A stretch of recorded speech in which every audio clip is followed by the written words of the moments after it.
I never told my son what was hidden inside the grandfather clock in my workshop.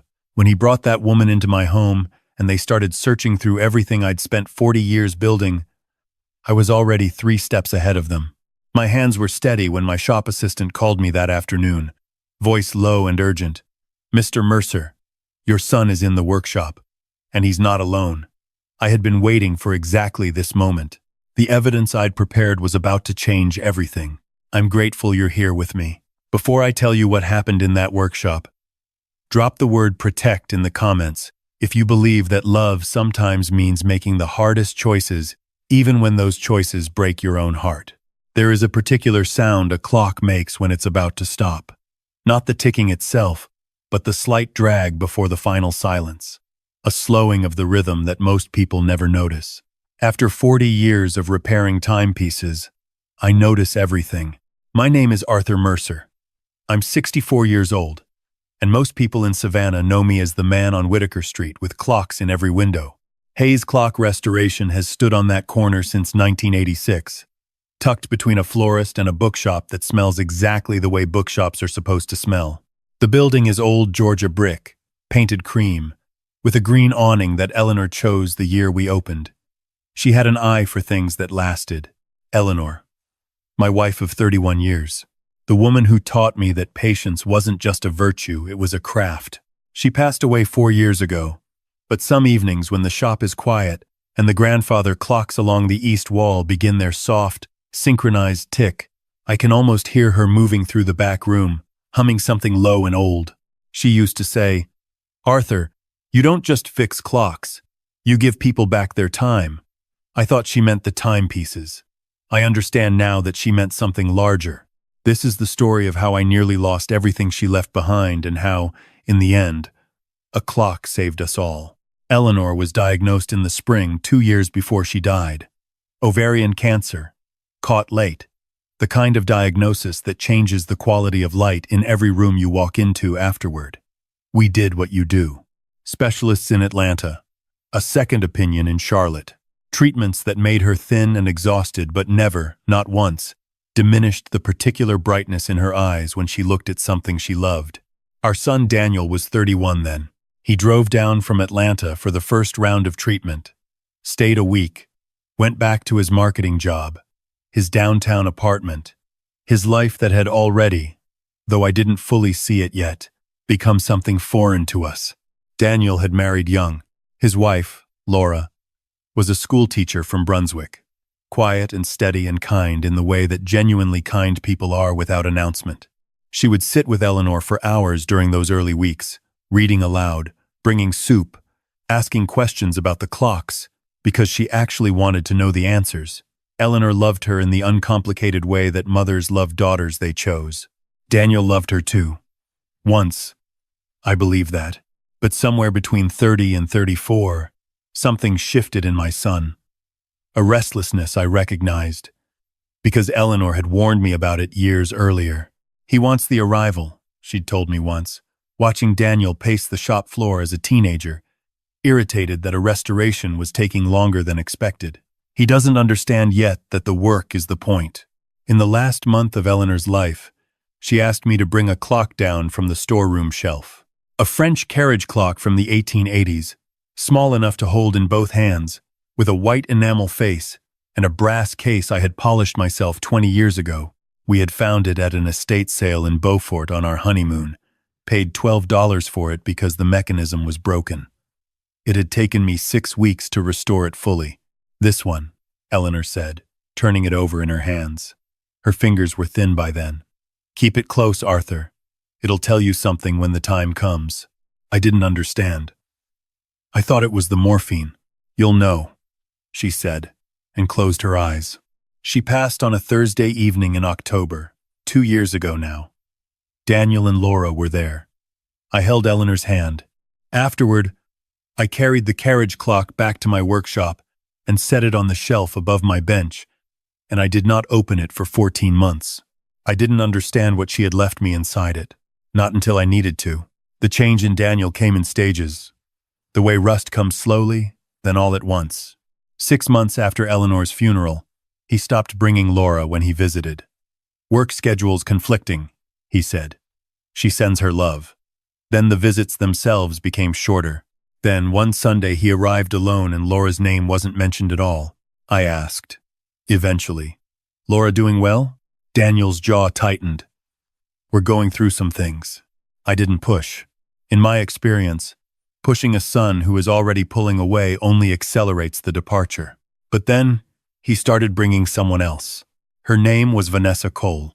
She was 29, originally from somewhere in Florida, with a real estate license she mentioned in the first 5 minutes of our introduction, and a way of looking at a room that reminded me of how appraisers look at rooms, cataloging value, estimating worth, calculating quickly and quietly behind perfectly pleasant eyes. Your father's shop is incredible, she told Daniel loudly enough for me to hear from across the room. This location alone must be worth a fortune. Daniel smiled at her the way men smile when they want to believe someone is speaking out of admiration. I smiled too, and said nothing, and began paying very close attention. Laura called me 2 weeks after that first introduction. She sounded like someone who had been crying for days and had recently stopped, which in some ways is harder to hear than the crying itself. I don't know how much you know, she began. Tell me what I should know, I said. She told me. Daniel had been seeing Vanessa for 4 months before Laura found out. He hadn't denied it. He'd told Laura, with what she described as remarkable calmness, that he felt they had grown in different directions. He wanted a separation. The apartment in Atlanta, the one Laura had decorated, the one they'd moved into together after their wedding, she would need to leave it by the end of the month. I sat in my workshop for a long time after that call. On the shelf above me, the carriage clock ticked its patient, steady tick. I started writing things down the following week. Nothing dramatic, just a small leather notebook I bought from the stationery store 2 doors down. I wrote dates, conversations, observations, the way Vanessa asked about the building's assessed value during our second meeting, the way Daniel had begun asking questions he'd never asked before. Did I have life insurance? Had I updated my estate documents? What was my plan for the shop when I retired? Reasonable questions, framed as concern, but coming in clusters, in a particular sequence, from a son who had never previously shown interest in anything beyond whether I was still making my chicken and dumplings on Christmas. I called my attorney, Frances Whitfield. She'd handled Eleanor's estate, drawn up my will, knew our financial picture better than anyone. I told her I had some concerns and wanted to review my documents. She listened carefully. Then she said, "Arthur, how serious are these concerns?" "Serious enough that I'm calling you," I said. We met the following Tuesday. I told her what I knew. She adjusted the will, added conditions, created a clearer paper trail of intent.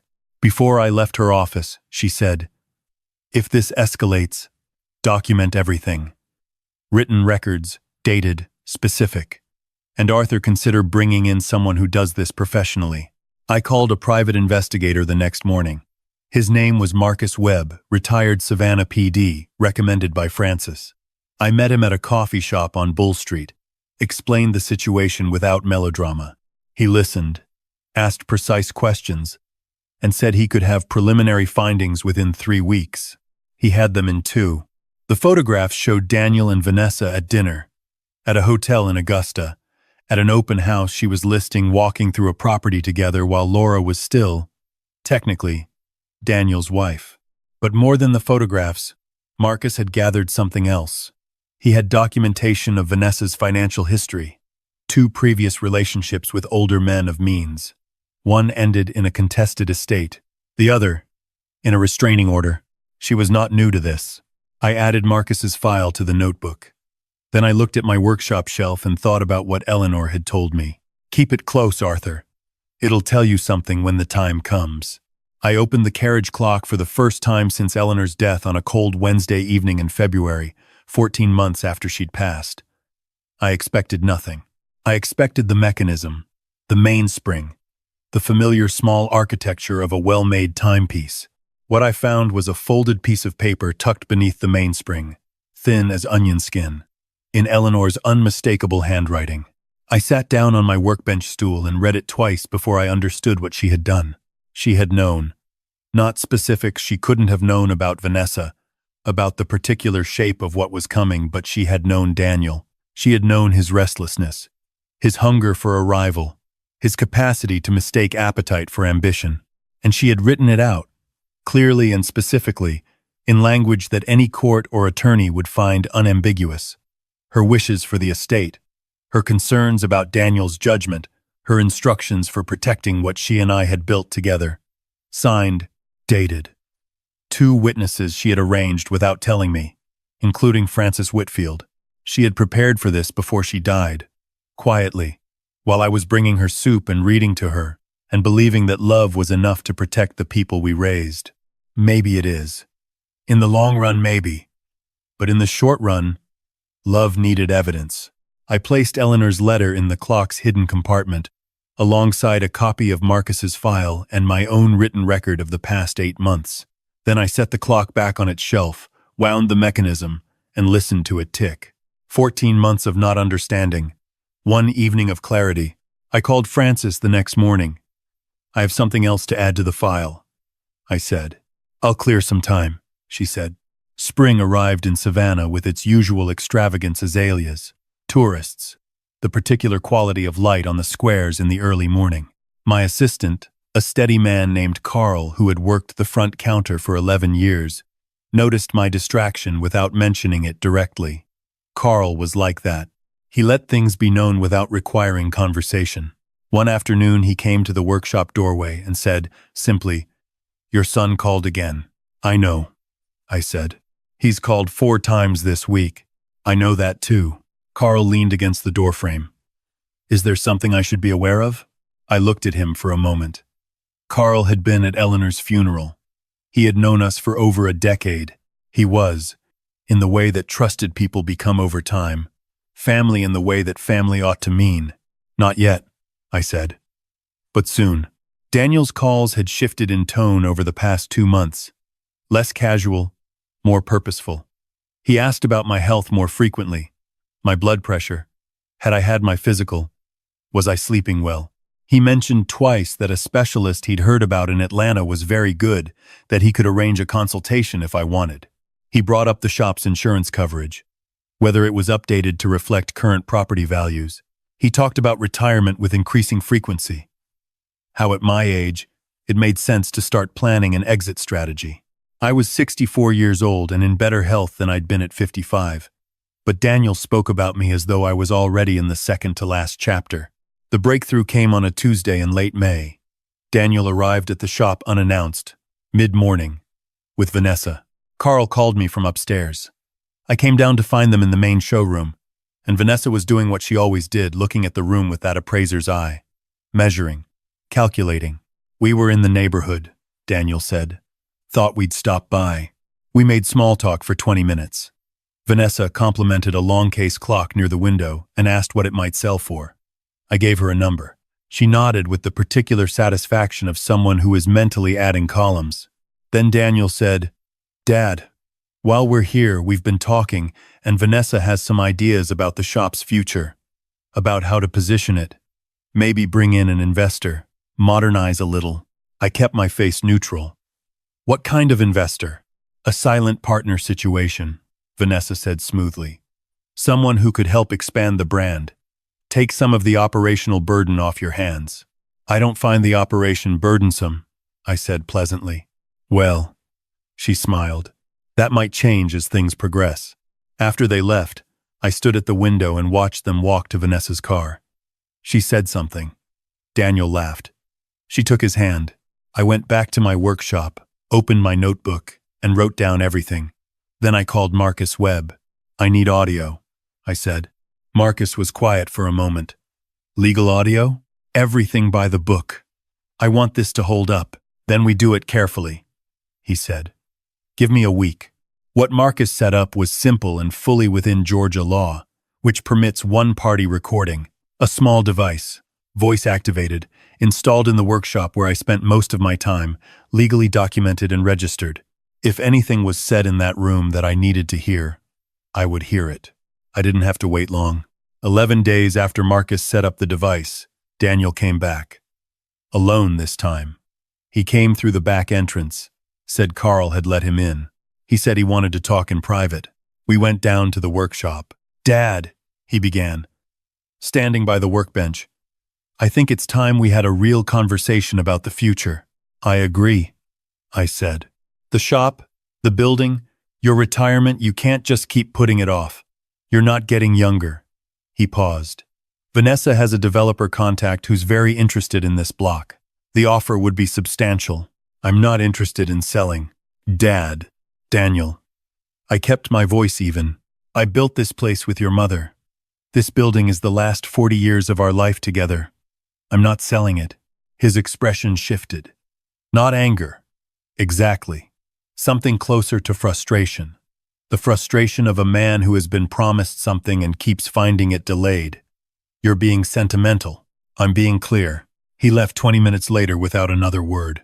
That night I listened to the recording. Every word, clearly captured. And then, near the end, something I hadn't heard in the room because I had been upstairs when Daniel returned to say goodbye to Carl. He stopped in the doorway of the workshop and made a phone call. I could only hear one side. But I heard enough. "It's going to take longer than we thought. He's not moving on the shop." A pause. "I know, Vanessa, I know. But he's 64. He's not going to live forever. We just have to be patient." Another pause. His voice dropped. "Once it's mine, we can do whatever we want with it. Sell it, develop it, whatever. But right now he's healthy and he's stubborn and there's nothing I can do about that." Silence on the line. Then, "Yeah, I know. I'm tired of waiting too." I sat in my workshop for a very long time that night, listening to the recording again. Not because I needed to hear it again. Because I needed to understand something about the distance between who my son had been. The boy who used to sit on this same workbench watching me work, asking questions about gears and mainsprings, and who he had become. The man on that recording was waiting for his father to die. I didn't sleep much that night, but I knew, sitting in the silence of the shop, what Eleanor had understood years before I did, that some people don't choose greed because they are empty.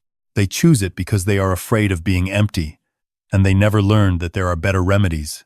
Understanding didn't make it hurt less. It made it possible to keep going. I called Francis the following morning. "It's time to finalize everything," I said, "and I want to plan something." "What kind of something?" "Something that gives my son one last chance to tell the truth." Laura still lived in Savannah. She had moved back after the separation, was teaching at a middle school off Habersham. We'd stayed in contact, the occasional coffee, a text on Eleanor's birthday because she was one of the few people who remembered it. She had grieved the marriage privately and moved through it with the same quiet steadiness that had always defined her. I called her on a Thursday evening.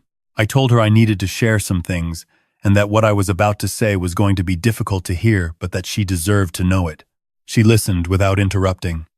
When I finished, she was quiet for a moment. "I had a feeling," she said finally. "Not about the specifics, but something was wrong for a long time before I knew what it was. I'm sorry I didn't come to you sooner. You were protecting your son," she said. "I understand that. I'm going to give him a chance to come clean. On his own terms, face to face. If he doesn't take it," I paused. "Then everything goes to Francis. What do you need from me?" "To witness something. And to be there." "I'll be there," she said. "Whatever you need." I set the dinner for the second Saturday of June at a private dining room at a restaurant on River Street, a place Eleanor and I had celebrated every anniversary for the last decade of her life. Floor-to-ceiling windows over the Savannah River, heavy linen tablecloths, candles in hurricane glasses. I booked the room for 4. I called Daniel on a Monday morning. "I've been thinking about what you said," I told him, "about the future of the shop. I'd like to have dinner and talk it through properly. You, me, and Vanessa." Saturday evening. His voice brightened immediately. I recognized the brightness for what it was. Yeah, Dad. Absolutely. I think that's a great idea. 7 o'clock. River Street Club. Perfect. Should you want us to bring anything? "Just yourselves," I said, "and be on time." After I hung up, I went to my workshop and took the carriage clock down from its shelf. I opened the compartment, removed Eleanor's letter, and held it for a moment. Then I placed it carefully in the inside pocket of the sport coat I would wear on Saturday, close to my chest, where it belonged. There was one more thing to do. The device Marcus had installed was not just a recorder. It had a playback function. Over the past 3 weeks, with Francis's guidance and Marcus's technical help, we had prepared something carefully. A composite of the most significant audio captured in the workshop. Daniel's voice, the phone call after he thought I'd gone upstairs, his own words, in his own rhythm, saying what he had said. I placed the device inside the carriage clock, set to activate when the clock struck 7. Saturday arrived gray and warm, the way Savannah gets in early summer before the heat fully takes hold. I dressed slowly, charcoal slacks, a white shirt, the sport coat with Eleanor's letter in the pocket. I looked at my reflection in the bathroom mirror for a long moment. 64 years old, and I had never felt the weight of years more precisely than I did that morning. At 6:30 I collected Carl, who would serve as a witness. Laura was already at the restaurant when we arrived, seated at a small table in the lobby. She stood when she saw me and took my hand briefly without saying anything. It was enough. Francis had arranged for a retired police officer she trusted to be present in the main dining room. Not dramatizing the situation, simply making sure that whatever happened, someone with authority was nearby. Daniel and Vanessa arrived at 7:02. She was dressed for a celebration. The dress was expensive, and the smile was prepared. Daniel looked nervous in a way he was trying to conceal, which meant he was anticipating something positive and was afraid of wanting it too much. We ordered.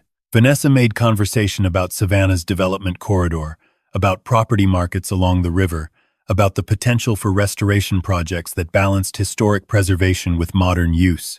She was good. She was very good. Every sentence was designed to sound like casual interest and function as advance reconnaissance. I let her talk. At 7, the carriage clock on the table which I had placed there without explanation, telling the waiter it was a family piece I wanted nearby, began to strike the hour. 7 clear, measured notes. On the 7th strike, a voice came from the clock, not Eleanor's voice. My voice. A recording I had made of Eleanor's letter, read aloud in my own words. To my son Daniel, your mother left this letter because she loved you, and because love sometimes requires preparation.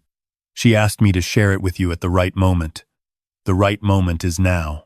Daniel went still. Then Eleanor's own words, in her handwriting, read aloud. I have spent my life watching your father fix broken things. I have watched him bring patience to what others discard. Daniel, my son, I know your hunger. I have always known it. I am asking you if you have arrived at a place where you are measuring your father's life by what it will leave you. Please choose differently. There is still time. There is always still time. The clock fell silent. Vanessa's smile had not changed, but her eyes had sharpened to something entirely alert. Daniel's face had gone pale. Dad, he began. What is? Then the second recording began. His own voice. The phone call from the workshop. 3 weeks ago. He's 64. He's not going to live forever. We just have to be patient. Once it's mine, we can do whatever we want with it. Vanessa moved first. She set her napkin on the table with precise calm and reached for her purse. I think there may be a misunderstanding. Please stay seated. Carl's voice, from where he stood by the door. Frances entered from the side corridor.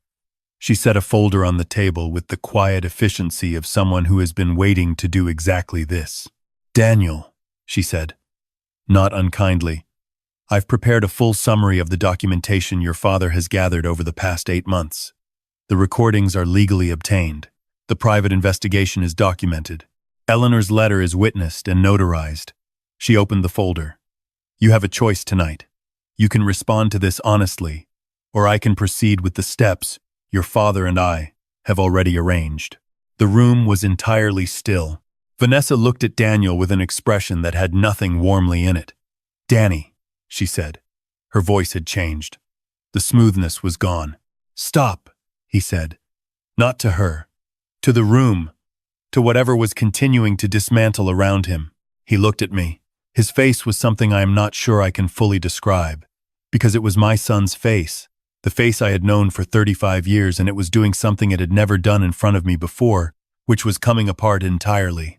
"I'm sorry," he said. The words were almost inaudible. "I know," I said. "Did you? How long have you?"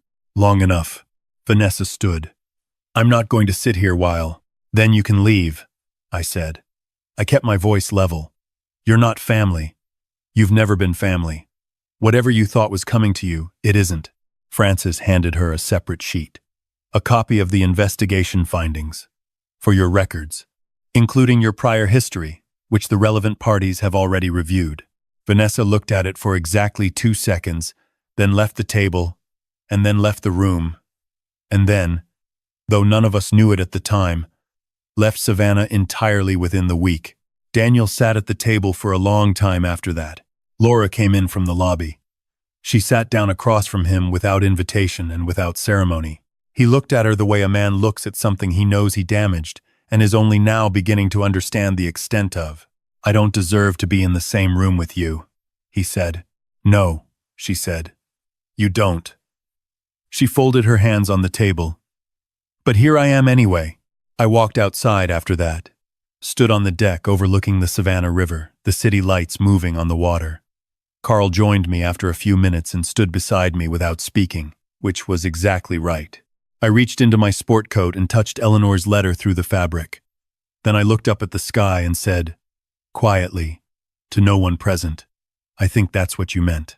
I think I finally understand." In the weeks that followed, the quiet that came over the shop was a different quality than the quiet before.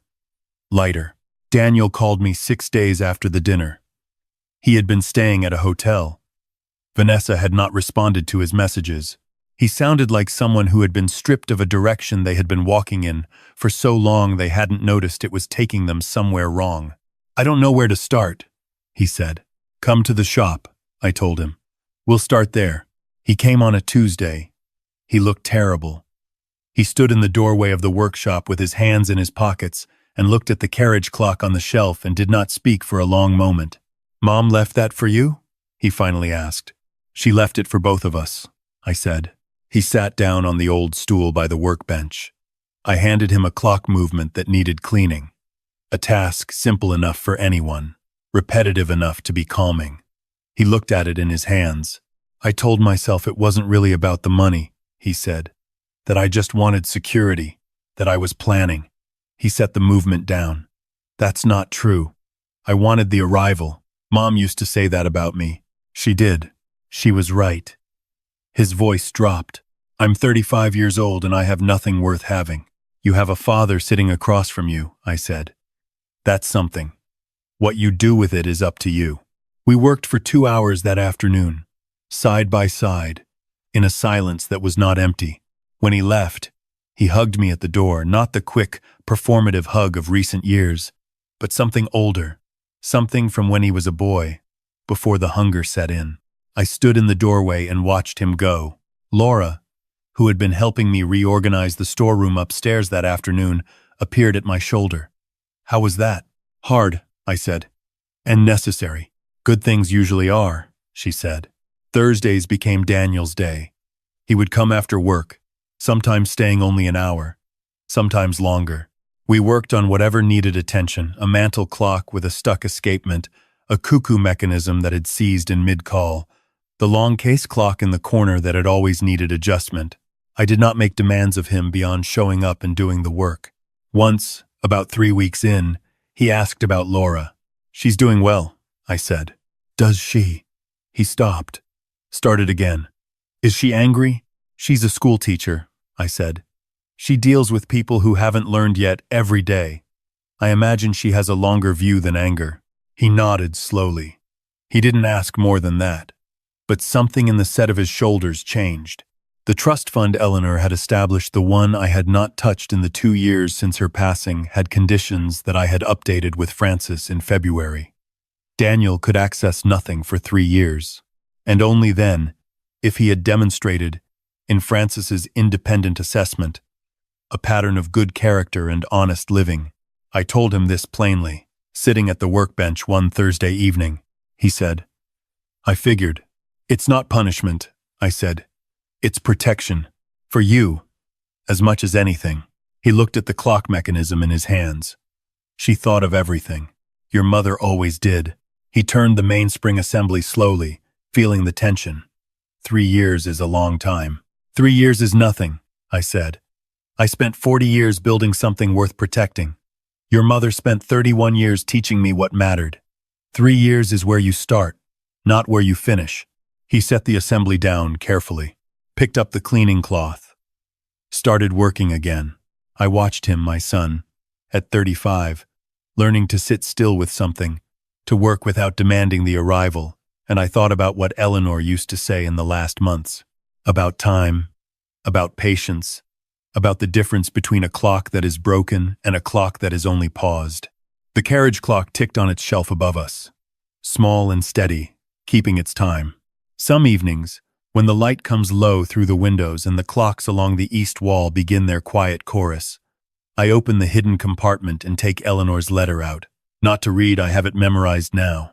Every word, just to hold it, just to remember that she prepared for this before she left, that she saw what was coming and left me the tool I needed. That love that endures is patient enough to plan ahead. My name is Arthur Mercer. I'm 64 years old. I fix broken clocks. 2 years ago, I discovered my son was waiting for me to die. I spent 8 months documenting, preparing, hiring someone who knew how to gather the kind of evidence that holds up not just in court, but in the room where the truth finally has to be told. On a Saturday evening in June, a clock my wife hid a letter inside struck 7, and everything came apart that needed to come apart. My son is learning. Slowly. The way real learning goes. Vanessa is in Florida, I'm told. The developer contact never came to anything. The investment she was building for herself dissolved the moment she understood there was nothing here for her to take. Laura has her own life now, her own path. She and Daniel have spoken twice. Nothing dramatic. The beginning of something, maybe, or simply two adults choosing honesty over avoidance. Either way, it's theirs, and I have my shop. Eleanor's building, on Eleanor's corner, with the green awning she chose and the clocks in every window, and my son on Thursdays learning to hold a mainspring gently, learning that restoration is not about making something new, but about honoring what it was always supposed to be. Some broken things can be restored. You just have to know where to start, and you have to be patient enough to wait for the right moment. I always am. My wife taught me well. If this story made you feel something real, drop a 2 in the comments so I know you were here with me until the end. And if it made you think about someone in your own life, someone you're still patient enough to believe in, share it with them. Some messages are worth passing along.